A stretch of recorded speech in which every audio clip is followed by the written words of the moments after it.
Merci Maya, merci Mariam pour vos belles présentations. Alors d'abord, une remarque pour le cas clinique de Dr Salemi.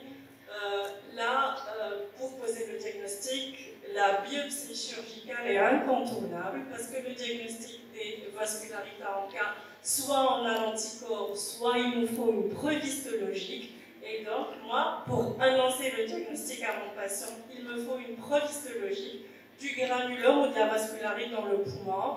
Et alors moi j'ai dit que j'étais contre les encades parce que dans ma tête je fais exclusion de l'hémorragie alvéolaire parce que la démarche diagnostique est tout autre. Puis j'ai une question pour Dr Salemi. Alors vous avez bien précisé que le titre était important pour les anticorps antinucléaires. On a en général sur les DOT un taux qualitatif en croix en intensité. Alors l'intensité, est-ce un anticorps qui a plus ou moins, notamment dans le DOT myositis, est-ce que ça a la même valeur qu'un anticorps à moyen ou fort titre? Est-ce que dans le DOT myositis, il y a des anticorps qui posent un problème de sensibilité? Voilà. Merci pour ces questions pertinentes.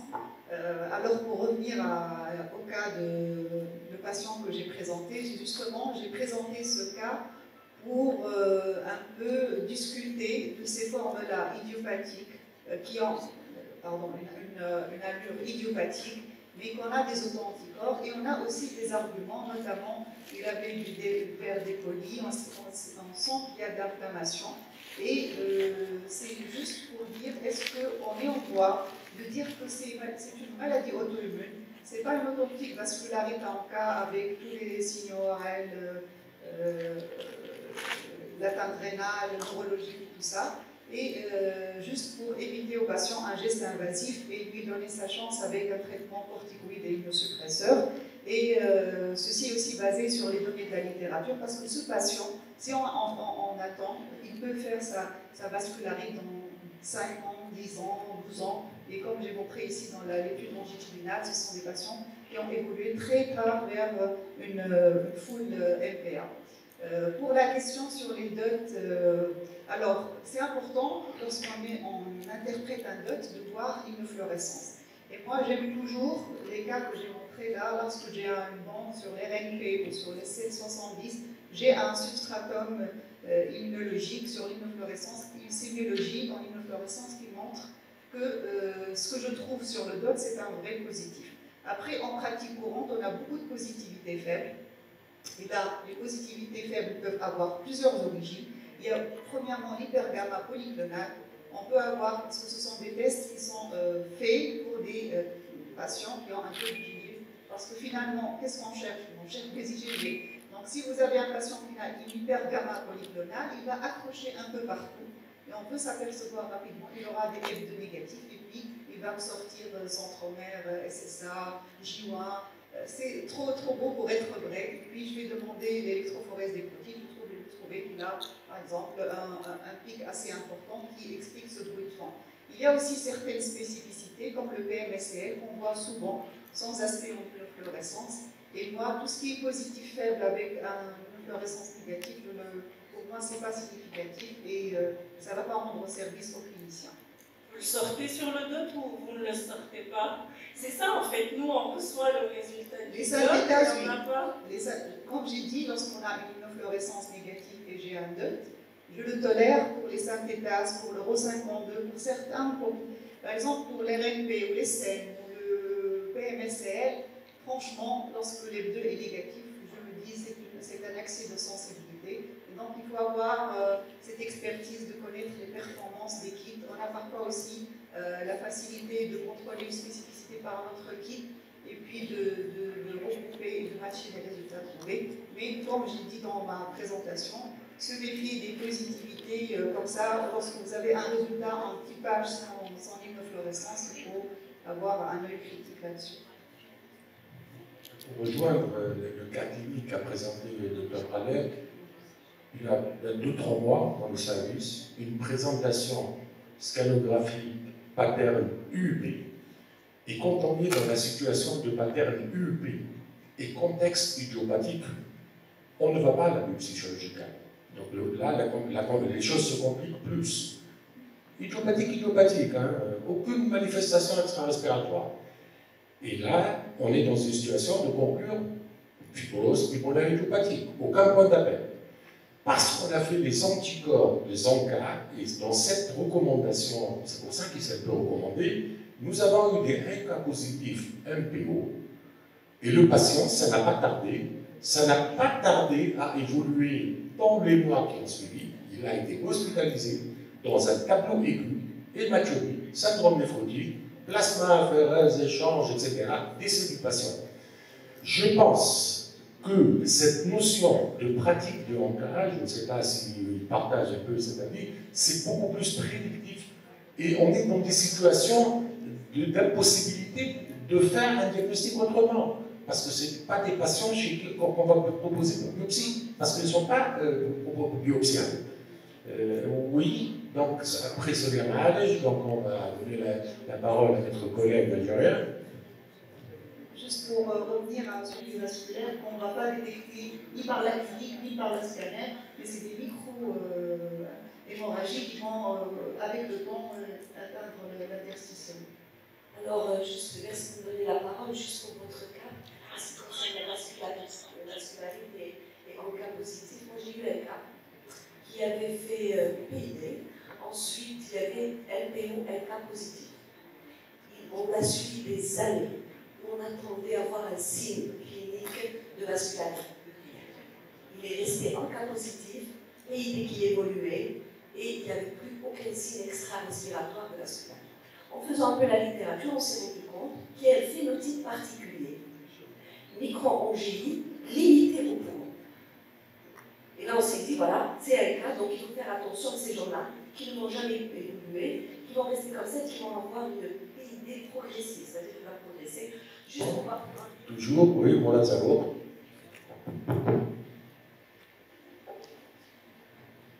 Ah, c'est taillé, oui, oui, gardez le micro. Oui. Merci mesdames pour ces excellentes présentations, mais vous avez progressé complètement nos connaissances qui étaient un peu figées par ce que vous avez présenté.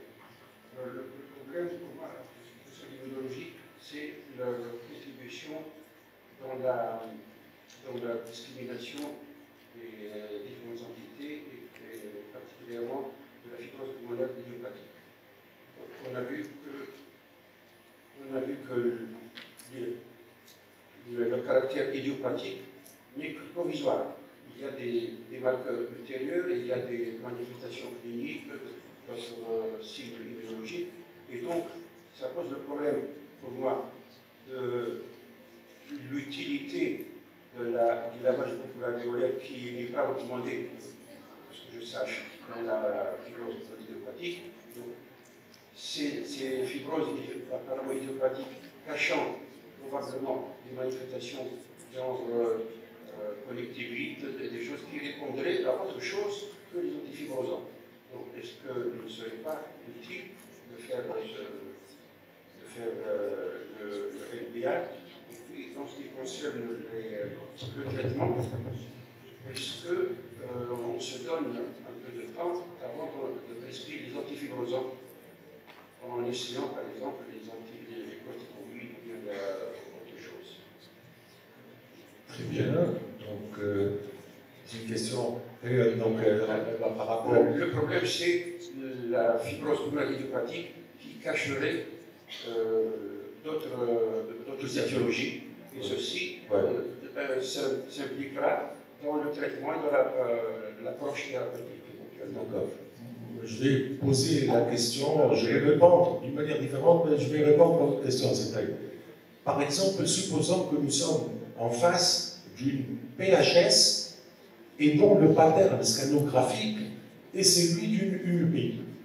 On est devant une présentation qui évoque une fibrose pulmonaire idiopathique, et en fait, il y a un contexte clinique de PHS. Je ne parle pas de ce que c'est.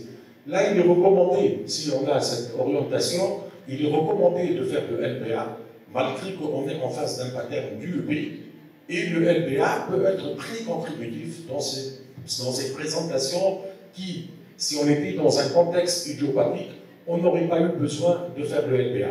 Je pense que j'ai répondu, c'est-à-dire les formes qui sont d'emblée exclues dans les recommandations des fibroses pulmonaires idiopathiques, telles qu'un pattern UP typique, on ne devrait pas faire de LBA, sauf si on est dans un contexte tel que par exemple le plus démonstratif et qui peut arriver, un contexte évocateur de PHS, et on veut avoir plus d'arguments, le LBA peut être contributif et peut avoir un intérêt pronostic si on trouve une lymphocytose par rapport aux réponses aux corticoïdes en l'occurrence.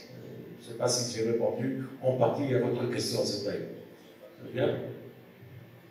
Merci, Setaï. En fait, pour le LBA dans les collectivités, puisque c'est dans ce sens que vous voulez le faire, ça pourrait être intéressant si ça montre une hémorragie alvéolaire. Mais dans l'absolu, le LBA dans les collectivités n'a pas un grand intérêt dans le diagnostic de l'atteinte pulmonaire. Peut-être qu'il faudrait le matcher avec le profil, le pattern radiologique. C'est-à-dire que si on a une PIN ou une pneumonie organisée, le LBA risque de montrer une lymphocytose si on est dans un tableau connectivite, et peut-être ça va peut-être nous redresser vers ce chemin. Par contre, dans l'UIP, dans les collectivités, il n'y a pas d'intérêt de faire le LBA. Donc, cette question pour le docteur Abdallah concernant les anticorps anti-DF70. Qui vous avez dit que, d'après ce que j'ai compris, leur présence nous rassure sur le développement du PID des connectivités. Voilà. Généralement, on a des malades qui ont des PID qui ont des DF70 positifs. Pour une connectivité. Mais en fait, l'étude sur le lien avec la PID ne montre pas qu'on a plus de DFS70 dans les PID idiopathiques qu'en l'absence d'anticorps. Ça n'a pas d'impact sur la survenue du PID. Le vent PID avec des F70 positifs, sans signe clinique extra-pulmonaire. Pas de connectivité. C'est comme des dimères négatifs. On ne demande pas le reste du bilan. En deux mots. Il faut avoir fait quand même l'antinucléaire et qu'il n'y ait pas d'autres ENA associés. C'est le dose ENA. Oui. Alors, l'anti-DFS, je rebondis sur ce qu'a dit mon ami. Alors, c'est un marqueur non spécifique. C'est un anticorps antinucléaire qui n'est pas spécifique, qui se voit même chez les sujets sains. Et il témoigne d'un stress cellulaire oxydatif. Alors ce stress cellulaire oxydatif, ça peut être infectieux, ça peut être allergique, ça peut être inflammatoire, ça peut être tout. C'est pas du tout spécifique. Et en pratique courante, on l'utilise pour exclure une connectivité. Mais pas, lorsqu'il est isolé, il n'a pas un intérêt de diagnostic positif pour nous orienter vers telle ou telle, disons, connectivité. Cependant, si vous avez une PID avec des anticorps antinucléaires, avec une spécificité DFS, et vous voulez donc avoir une idée sur le profil auto-humain de votre patient, vous voulez être exhaustif comme un peu dans les Américains, un anti-J1 peut aussi être caché par un anti-DFS parce que justement dans l'immunofluorescence, lorsqu'on a plusieurs auto-anticorps en même temps, il y a une compétition, c'est-à-dire il peut y avoir un J1 avec un anti-DFS, mais en immunofluorescence, c'est le DFS qui va l'emporter. La fluorescence va aller plus vers le DFS et je ne vais pas voir la fluorescence cytoplasmique du J1. Mais lorsque je vais faire mon dot myositis, je vais le découvrir. Même si vous avez un DFS isolé avec un typage LANA, vous pouvez tomber sur un synthétase, par exemple, lorsque vous faites le panel myositis. Pour nous, cliniciens, pour simplifier, quand on est dans un contexte idiopathique, et par hasard, on tombe sur un anticorps antinucléaire positif sans aucune orientation, on a le DFS 70 positif, on se dit qu'il n'est pas important d'aller plus loin, mais on est plutôt dans un contexte idiopathique. Moi, ma question, c'est à propos de bilan immunologique positif chez certains malades, et on a vu cette positivité en post-Covid. C'est des malades qui avaient des PID et qui n'avaient aucun signe en faveur d'une connectivite. Et ils avaient des anticorps spécifiques de certaines connectivites. Et avec le temps, en contrôlant ces malades, on a vu disparaître de nouveau ces anticorps. Alors je voulais demander si, avec la persistance de ce virus, on persiste à avoir cette situation, et quel est le délai de contrôle de ces bilans, combien de fois on va le répéter? Justement, c'est une remarque pertinente. Je n'avais pas le temps pour parler de Covid, de PID et auto-anticorps, parce que justement, avec la pandémie Covid-19, on a eu une explosion des auto-anticorps, à commencer par les anticarbolipines, les anti-bêta-2 et puis les anticorps nucléaires. On a eu une explosion des antisynthétases, on a même eu des anti-MDA5, parce que finalement, ce sont des protéines qui vont être surexprimées lorsqu'on a une infection virale.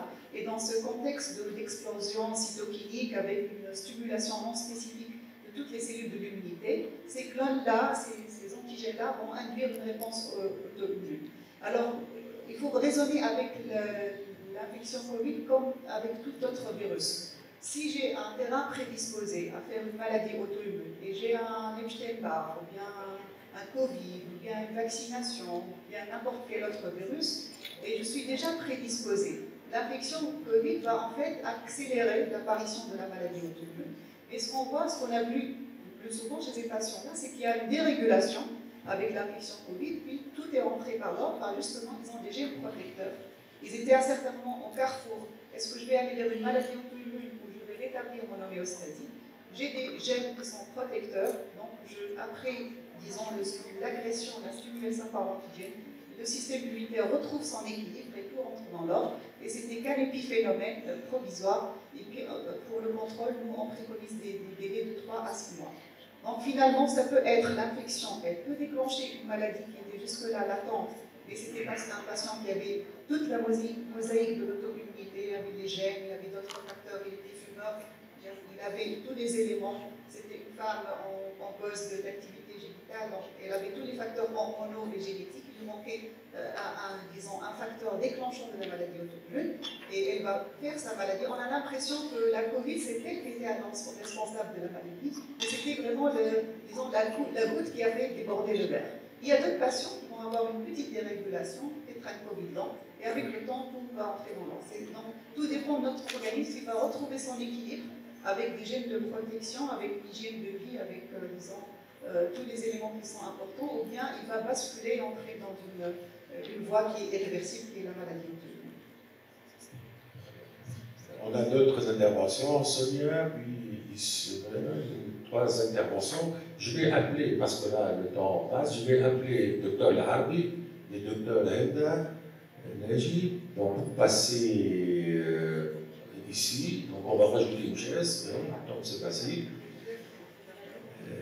Et on va continuer la discussion, et là on peut empiéter sur les PID d'une manière générale pour le reste de la discussion. Sonia, à toi la parole. Merci Sylvie. En fait, j'ai une première question pour le Dr Pradel concernant le titre celui-là de Dr. Par rapport aux étiologies, là où on peut trouver des anticorps antinucléaires élevés sans que ce soit vraiment une connectivité de cancer, et vous avez cité beaucoup d'exemples. Est-ce que ici le titre de l'anticorps peut être aussi fort que dans les connectivités, c'est-à-dire au-delà de 1 sur 400, parce que des fois, lorsqu'on trouve des chiffres au-delà de 1 sur 400, on s'acharne vraiment beaucoup, même si on sait que ça peut être en dehors de connectivité, ça peut être élevé. Donc, est-ce que le taux, ici, le titre, c'est important? Et la deuxième question, peut-être pour vous, pour Maya, concernant les cas où les encas sont négatifs. Moi, on a eu avant au pavillon D une jeune fille qui avait le diagnostic d'hémosidérose idiopathique publié avec, on est allé même jusqu'à la biopsie pulmonaire chirurgicale, et 10 ans après, les encas s'arrêtent positifs 10 ans après. Donc, est-ce qu'il y a un délai au-delà duquel on peut dire que non, ça peut être peut-être une nouvelle maladie, c'est pas lié à l'ancienne, ou même si de nombreuses années après, donc pour moi malade, par exemple, je peux dire que c'était pas idiopathique, c'était plutôt la maladie de Wegener, ça avait été caché, parce que la malade n'avait pas d'autres signes, à part l'hémorragie intraviolaire. Voilà. Alors pour répondre à la question, en fait, je pense que le problème était dans la sensibilité du test. En cas, ça a beaucoup évolué en immunologie. En cas, il y a 20 ans, c'est pas les encas d'aujourd'hui. Et donc, peut-être qu'ils étaient déjà positifs. Avec nos méthodes anciennes, on pouvait ne pas les avoir détectés. Ça, c'est la première possibilité. La deuxième possibilité, il y a quand même des séroconversions, comme on l'a vu dans 10% des cas de l'atteinte pulmonaire. mais il n'y a pas de délai. C'est des cas rapportés, ils ont pas fait une étude avec des délais précis. En tout cas, je n'ai pas vu ça. Moi, ça m'a rappelé le cas d'un patient. On a aussi des lupies qui se manifestent par une atteinte rénale isolée. Et on a un cas qui a développé son lupus avec l'atteinte cutanée articulaire 20 ans après son hospitalisation en néphrologie pour juste une glomérulonéphrite avec des anticorps nucléaires qui n'étaient pas très forts. Donc ça montre aussi qu'il y a des formes un peu particulières qui sont, disons, ce sont des maladies systémiques mais qui touchent initialement un seul organe et probablement il y a des facteurs locaux-régionaux qui expliquent pourquoi cet organe a été touché par le mécanisme auto-humain alors que c'est censé être des maladies systémiques. Pour répondre à votre question, justement, lorsque l'on a des infections où on a un agent inducteur ou un agent immunisant, souvent ce sont des anticorps de titre faible et qui vont disparaître dans un délai de 6 mois après, disons, la fin de l'infection ou l'arrêt du traitement, ou disons, l'agent qui a induit la positivité de ces anticorps, on l'arrête et c'est pour ça qu'on demande souvent, lorsqu'on suspecte une induction, on recommande un contrôle après 6 mois. Après, ce n'est pas la règle, parce que parfois on a des patients qui ont un terrain d'auto-immunité, par exemple les patients qui ont des thyroïdites auto-immunes, on peut avoir un anticorps dans le sang. Généralement, ils n'ont pas de spécificité lorsqu'on fait le panel de l'ANA, mais il faut savoir que les malades, ou bien qui ont une maladie auto-immune spécifique d'organes, ou bien les apparentés de patients peuvent avoir un titre fort, mais ça ne veut pas dire qu'ils ont une maladie auto-immune. Et aussi, puisqu'on est en pneumologie, la tuberculose avec les traitements INH, et vraiment, on a beaucoup de cas de tuberculose sous INH qui ont même des anti-histones, des anti-ADN natifs. Et donc, on va être dans le. Est-ce que c'est vraiment un lupus induit ou bien juste des auto-anticorps sans atteinte, disons, viscérale associée donc, auto-immunité induite ou bien maladie auto-immune induite. C'est l'évolution qui va nous démontrer la différence. C'est la vraie difficulté. Et est-ce qu'on va avoir le courage de dire c'est une vascularite? Et le courage, il va dans les deux sens. Dans le sens médecine interne, c'est-à-dire j'ai le courage de dire c'est une vascularite, je vais mettre sous immunosuppresseur. Ou bien en sens pneumologique, c'est une UIP, je vais lui mettre des corticoïdes et des immunosuppresseurs et c'est pas bon. Donc là, c'est la vraie problématique, elle se situe là. Et je ne pense pas qu'à ce jour, il y ait une réponse à cette question. En tout cas, moi, j'ai fait. Alors, si on va prendre les recommandations en matière d'ANCA, ce qui se dit quand on a une forte suspicion de vascularite, on va aller directement à la spécificité antigénique. Donc, je vais demander directement anti-PR3, anti-MPO. Et si c'est une faible suspicion, je vais faire les ANCA. Je pense que si on a une PID isolée, peut-être que je vais commencer par les anti-MPO seuls, peut-être les ANCA.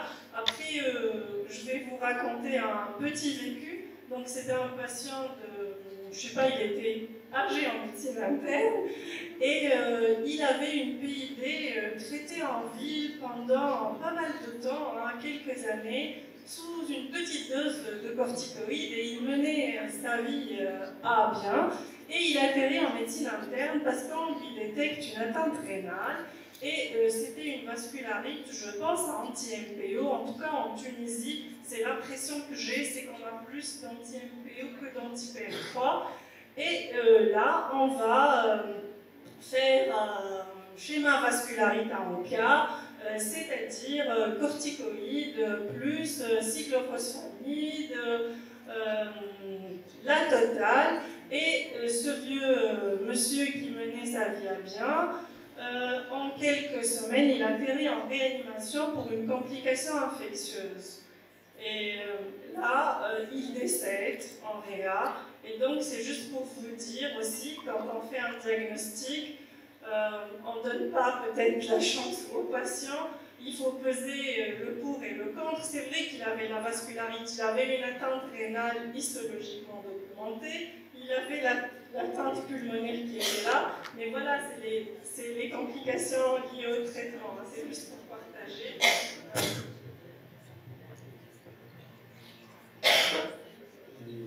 Moi, je vais rebondir sur une proposition tout à tout à l'heure de Maya, quand elle présentait, par rapport aux critères IPAF, elle aimerait bien inclure le note myositis. Comme ça, on peut faire gagner les patients au moins dans le score et on peut réfléchir par rapport à cette loi. Bon, déjà, l'inclusion du note myositis, elle se fait ailleurs, dans un contexte idiopathique, on la mérite dans les recommandations de l'ATS, le note myositis se fait. Donc déjà, on a des chances de pouvoir peut-être avancer plus quand on va jusqu'au note myositis. Par la suite, c'est une question de rentabilité. La question, par contre, j'étais en train de réfléchir quand vous étiez en train de parler, parce que dans les PID, dans les IPAF, l'UEP n'est pas retenu en tant que pattern.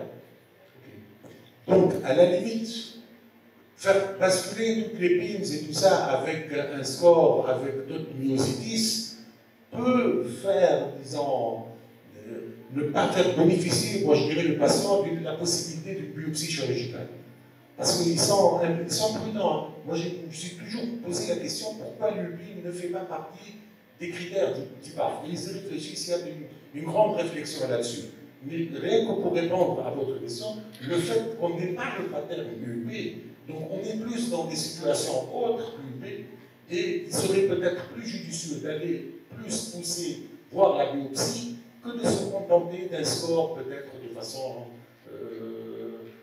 voilà ce que je pense, donc c'est pas peut-être aussi simple d'aller d'élargir voilà. Mais le pattern UEP ne fait pas partie des patterns pour l'IPAF.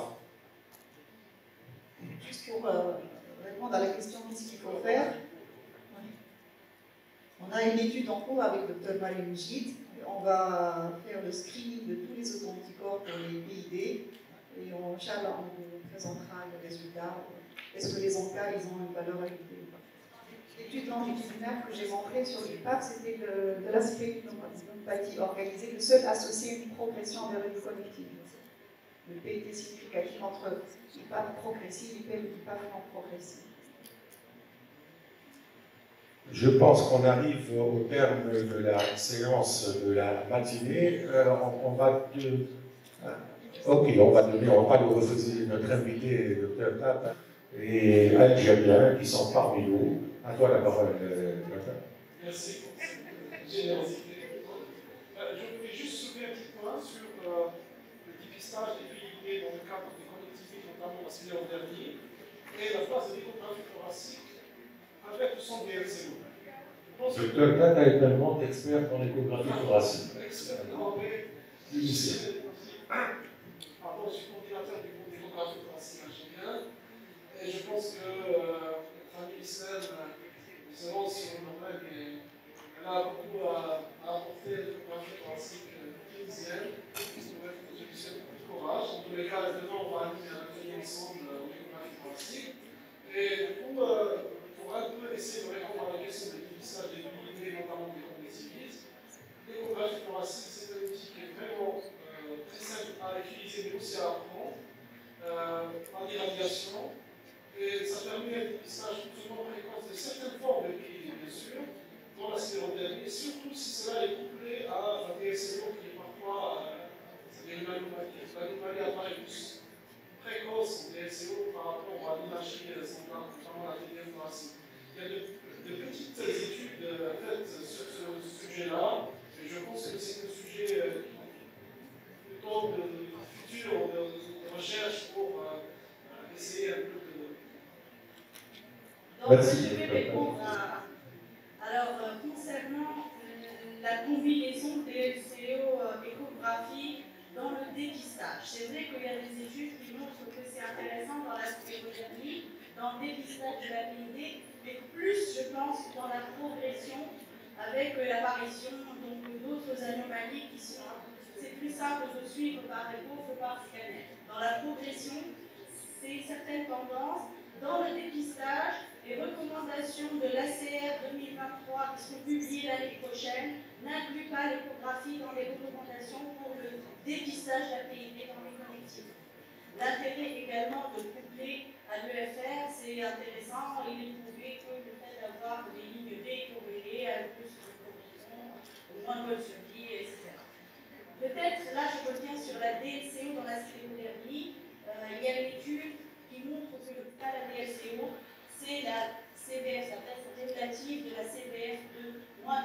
c'est le premier élément qui va être touché. Puis après la DLCO, en même temps que la CBF de 10%. Le problème de la muco-thoracique, c'est qu'elle est un peu opérateur dépendant, et donc par rapport à la comparabilité et tout ça, ça peut poser problème. La DLCO, oui, mais la reproductibilité, après, par rapport à la variabilité, c'est pas aussi fiable que la capacité vitale forcée.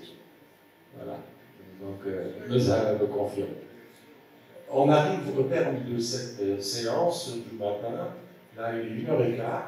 On a fait juste un petit quart d'heure de retard. La reprise, c'est à 2h, à 14h. Vous êtes tous conviés au déjeuner et à tout à l'heure.